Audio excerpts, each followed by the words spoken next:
Hi friends, welcome back to my channel. ಇವತ್ತು instant ಉಪ್ಪಿನಕಾಯಿ ಕೇವಲ ಒಂದು 10 ನಿಮಿಷ ಸಾಕು. ಈ ರೀತಿ ಮಾಡಿ ಊಟದ ಜೊತೆ ಉಪ್ಪಿನಕಾಯಿ ಇದನ್ನು ಇಟ್ಕೊಂಡು ತಿನ್ನಿ. ರಿಯಲಿ ಫ್ರೆಂಡ್ಸ್, ಈ ರೀತಿ ಉಪ್ಪಿನಕಾಯಿ ಮನೇಲಿ ಇಷ್ಟೊಂದು ಸುಲಭವಾಗಿ ಮಾಡ್ಬೋದಾ ಅಂತ ನಿಮಗೆ ಅನಿಸುತ್ತೆ. ರುಚಿ ಮಾತ್ರ ಸೂಪರ್ ಆಗಿರುತ್ತೆ.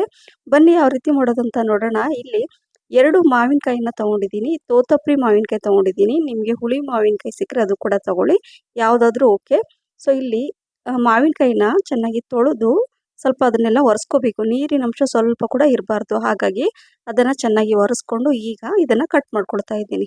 ಮೊದಲು ಈ ಥರ ದೊಡ್ಡ ದೊಡ್ಡ ಪೀಸ್ ಮಾಡಿ ಕಟ್ ಮಾಡಿ ಇಟ್ಕೊಳ್ತೀನಿ. ಯಾಕೆ ಅಂತ ನಿಮಗೆ ತೋರಿಸ್ತೀನಿ ನೋಡಿ. ಸೊ ಈಗ ಒಂದು ಮಾವಿನಕಾಯಿನ ನಾನು ಕಟ್ ಮಾಡ್ಕೊಂಡಾಯಿತು. ಅದೇ ರೀತಿ ಇನ್ನೊಂದನ್ನು ನಾನು ಕಟ್ ಮಾಡಿ ಸ್ವಲ್ಪ ದೊಡ್ಡ ದೊಡ್ಡ ಪೀಸ್ ಮಾಡಿ ಇಟ್ಕೊಳ್ತೀನಿ. ಉಪ್ಪಿನಕಾಯಿ ಅಂದರೆ ಊಟದ ಜೊತೆ ಉಪ್ಪಿನಕಾಯಿ ಇದ್ದರೆ ಎಷ್ಟು ಚಂದ ಅಲ್ವಾ. ಕೆಲವೊಂದು ಸಲ ಊಟ ಇಷ್ಟ ಇಲ್ಲಾಂದ್ರೂ ಉಪ್ಪಿನಕಾಯಿ ಜೊತೆ ಆ ಊಟ ತಿಂತಾ ಇದ್ದರೆ ಅದರ ಮಜಾನೇ ಬೇರೆ. ಸೊ ಹಾಗಾಗಿ ನೋಡಿ, ಇದೇ ರೀತಿಯಾಗಿ ನಾನು 2 ಮಾವಿನಕಾಯಿನ ನಾನು ಸ್ವಲ್ಪ ದೊಡ್ಡ ಗಾತ್ರದಲ್ಲಿ ಅಂದರೆ ಪೀಸ್ ಮಾಡಿ ಇಟ್ಕೊಂಡಿದ್ದೀನಿ. ಈಗ ಇಲ್ಲಿ ಒಂದು ಚಾಪರಲ್ಲಿ ನಾನು ಹಾಕ್ಕೊಂಡು ಇದನ್ನು ತರಿಯಾಗಿ ಚಾಪರಲ್ಲಿ ಹಾಕ್ಕೊಂಡು ಅದನ್ನ ತರಿಯಾಗಿ ಮಾಡ್ಕೊಳ್ತೀನಿ. ಈ ರೀತಿ ಮಾಡಿಕೊಂಡ್ರೆ ತುಂಬ ಚೆನ್ನಾಗಿರುತ್ತೆ ತಿನ್ನುವಾಗ. ಚಪಾತಿ ರೊಟ್ಟಿ ಜೊತೆಗೆ, ದೋಸೆ ಜೊತೆ ಕೂಡ ಕೆಲವೊಂದು ಸಲ ಬಾಯಿಗೆ ಏನು ರುಚಿ ಬರ್ತಾ ಇರಲ್ಲ, ಏನು ತಿನ್ನೋಣ ಅಂತ ಕೆಲವೊಂದು ಸಲ ಏನು ರುಚಿ ಬರ್ತಾ ಇರಲ್ಲ. ನೋಡಿ, ಈ ಉಪ್ಪಿನಕಾಯಿನ ಮಾಡಿ ನಿಜವಾಗ್ಲೂ ತುಂಬ ನಿಮಗೆ ಬಾಯಿಗೆ ಕೂಡ ರುಚಿ ಅಂತ ಹೇಳ್ಬೋದು. ಸೊ ಈಗ ನೋಡಿ, ಈ ಥರ ನಾನೇನು ಅದು ತರಿ ಮಾಡಿಕೊಂಡು ಚಾಪರಲ್ಲಿ ಒಂದು ಪಾತ್ರೆಯಲ್ಲಿ ಹಾಕ್ಕೊಂಡು ಸೈಡಲ್ಲಿ ಇಟ್ಕೊಂಡಿದ್ದೀನಿ.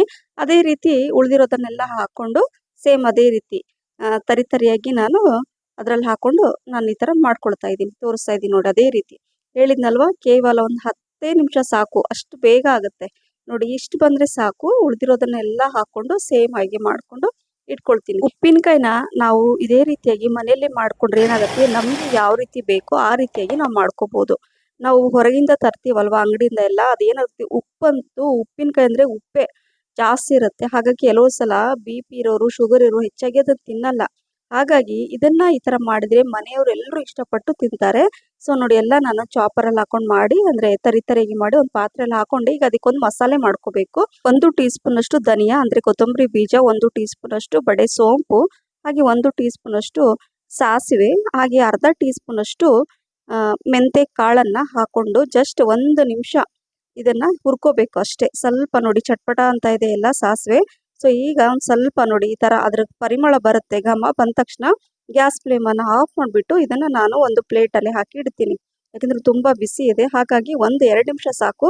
ಸ್ವಲ್ಪ ಉಗುರು ಬೆಚ್ಚಗಿದ್ದಾಗ ಇದನ್ನು ನಾನು ಈಗ ಮಿಕ್ಸಿ ಜಾರಲ್ಲಿ ಹಾಕ್ಕೊಂಡು ಇದನ್ನು ಪೌಡ್ರ್ ಮಾಡ್ಕೋಬೇಕು.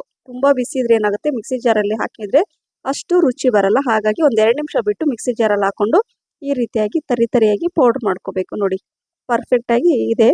ಇಷ್ಟಿದ್ರೆ ಸಾಕು. ಈಗ ಇದನ್ನು ಇದರಲ್ಲಿ ಹಾಕ್ಕೋಬೇಕು. ನಂತರ ಇಲ್ಲಿ ಸ್ವಲ್ಪ ಅರಿಶಿಣ 1/4 ಟೀ ಸ್ಪೂನಷ್ಟು, ಹಾಗೆ ಇಲ್ಲಿ ಅಚ್ಚ ಖಾರದ ಪುಡಿ ನೋಡಿ, ಇದು 4 ಟೀ ಸ್ಪೂನಷ್ಟು ಹಾಕ್ಕೊಂಡಿದ್ದೀನಿ. ತುಂಬ ಚೆನ್ನಾಗಿ ಕಲರ್ ಬರುತ್ತೆ. ಇದು ನಾನು ಮನೆಯಲ್ಲೇ ಮಾಡಿರುವಂತಹ ಖಾರದ ಪುಡಿ.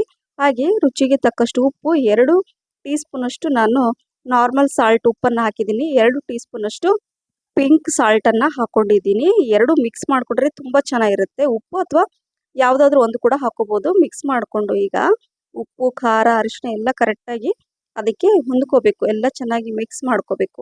ಸೊ ಈಗ ಏನು ಮಾಡಬೇಕಂದ್ರೆ, ಈಗ ಇದಕ್ಕೆ ಒಂದು ಇಂಗಿನ ಒಗ್ಗರಣೆ ಅಂದರೆ ಎಣ್ಣೆನ ತೋರಿಸ್ತೀನಿ ನೋಡಿ. ಇಲ್ಲಿ ಒಂದು ಕಡಾಯಿ ಇಟ್ಕೊಂಡಿದ್ದೀನಿ. ಸೊ ಈಗ ಗ್ಯಾಸ್ ಫ್ಲೇಮನ್ನು ಕೂಡ ಆನ್ ಮಾಡಿ ಇಲ್ಲಿ ನಾನು ಸಾಸಿವೆ ಎಣ್ಣೆನ ಯೂಸ್ ಮಾಡ್ತಾ ಇದ್ದೀನಿ. ಇದು ಸಾಸಿವೆ ಎಣ್ಣೆ ಉಪ್ಪಿನಕಾಯಿಗೆ ತುಂಬ ಚೆನ್ನಾಗಿರುತ್ತೆ. ಹಾಗಾಗಿ ಇದು ಮಸ್ಟರ್ಡ್ ಆಯಿಲ್ ಇದು. ಸೊ ಅದನ್ನು ಒಂದು ಅರ್ಧ ಕಪ್ಪಷ್ಟು ಎಣ್ಣೆನ ಹಾಕ್ಕೊಂಡು ಹೈ ಫ್ಲೇಮಲ್ಲಿ ಇಟ್ಟು ಬಿಸಿ ಮಾಡಿ ಅರ್ಧ ಟೀ ಸ್ಪೂನಷ್ಟು ಇಂಗನ್ನು ಹಾಕೋಬೇಕು.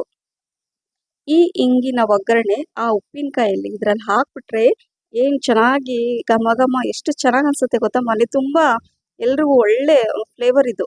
ಸೊ ಹಾಗಾಗಿ ಇದನ್ನು ಹಾಕ್ಕೊಂಡು ಮಿಕ್ಸ್ ಮಾಡ್ಕೋಬೇಕು. ನೋಡಿ, ಈಗ ನೋಡಿದ್ರಲ್ಲ, ಇದು ಪರ್ಫೆಕ್ಟಾಗಿ ಈಗ ನಾನು ಮಿಕ್ಸ್ ಮಾಡಿ ನಿಮ್ಗೆ ತೋರಿಸ್ತಾ ಇದ್ದೀನಿ. ಬಾಯಲ್ಲಿ ನೀರುರಿಸುವಂತಹ ಈ ಉಪ್ಪಿನಕಾಯಿ ರೆಡಿ ಆಯಿತು. ಏನಂದರೆ ಎಲ್ಲ ಕರೆಕ್ಟಾಗಿ ಮಿಕ್ಸ್ ಮಾಡ್ಕೋಬೇಕು. ಮೇನು ಕೈಯೆಲ್ಲ ಹಾಕಬಾರ್ದು. ಏನಾದರೂ ಯೂಸ್ ಮಾಡುವಾಗ ಹಸಿ ಸ್ಪೂನ್ ಇರುತ್ತಲ್ವ, ಹಸಿ ಸ್ಪೂನೆಲ್ಲ ಯೂಸ್ ಮಾಡಬಾರ್ದು. ಒಣಗಿರೋ ಸ್ಪೂನಿಂದನೇ ಇದನ್ನು ಯೂಸ್ ಮಾಡಿದರೆ ಹೊರಗಡೆ ಇಟ್ಟರು ತಿಂಗಳುಗಟ್ಟೆ ನೀವು ಯೂಸ್ ಮಾಡ್ಬೋದು, ಹಾಳಾಗಲ್ಲ. ಸೊ ಯಾವುದ್ಯಾವುದೋ ಸ್ಪೂನು ಅಥವಾ ಅಷ್ಟು ಚೆನ್ನಾಗಿ ಇರಲ್ಲ ಸ್ಪೂನು, ಹಸಿ ಇರುತ್ತೆ, ನೀರಿನಂಶ ಇರುತ್ತೆ, ಆ ಸ್ಪೂನೆಲ್ಲ ಹಾಕಿದರೆ ಏನಾಗುತ್ತೆ, ಬೇಗ ಹಾಳಾಗುತ್ತೆ. ಹಾಗಾಗಿ ಕ್ಲೀನಾಗಿ ಇಟ್ಕೋಬೇಕು, ಹೈಜಿನಿಕ್ಕಾಗಿ ಇಟ್ಕೋಬೇಕು ಉಪ್ಪಿನಕಾಯಿ ಮಾಡಿದಾಗಲೆಲ್ಲ. ಸೊ ಈಗ ಒಂದು ನಾನು ಗಾಜಿನ ಬಾಟ್ಲಲ್ಲಿ ಇದನ್ನು ಈಗ ಇದರಲ್ಲಿ ಹಾಕಿಡ್ತಾ ಇದ್ದೀನಿ ನೋಡಿ, ಈ ರೀತಿ ಆಗಿ ಹಾಕ್ಕೋಬೇಕು. ಸೊ ನಾನು ಈ ಥರ ಹಾಕ್ಕೊಂಡು ಇದನ್ನು ಇಟ್ಬಿಟ್ರೆ ತಿಂಗಳುಗಟ್ಟಲೆ ಯೂಸ್ ಮಾಡ್ತೀನಿ. ತುಂಬ ಚೆನ್ನಾಗಿ ಎಲ್ಲರೂ ಇಷ್ಟಪಟ್ಟು ಇದನ್ನು ತಿಂದರು. ಹಾಗಾಗಿ ಮಿಸ್ ಮಾಡದೆ ನೀವು ಮಾಡಿ. ಈ ರೆಸಿಪಿ ನಿಮಗೆ ಇಷ್ಟ ಆಗಿದ್ದರೆ ಲೈಕ್, ಶೇರ್, ಕಮೆಂಟ್ಸ್ ಮತ್ತು ಸಬ್ಸ್ಕ್ರೈಬ್ ಮಾಡೋದನ್ನು ಮರಿಬೇಡಿ. ನಿಮ್ಮ ಫ್ರೆಂಡ್ಸ್ ಮತ್ತು ಫ್ಯಾಮಿಲಿಗೆ ಶೇರ್ ಮಾಡಿ. ನಾನು ಫೇಸ್ಬುಕ್ ಪೇಜ್ ಕೂಡ ಫಾಲೋ ಮಾಡಿ ಅಂತ ಹೇಳ್ತಾ ಮತ್ತೆ ಇನ್ನೊಂದು ಹೊಸ ರೆಸಿಪಿ ಜೊತೆ ಸಿಗ್ತೀನಿ. Thank you for watching. Bye, take care.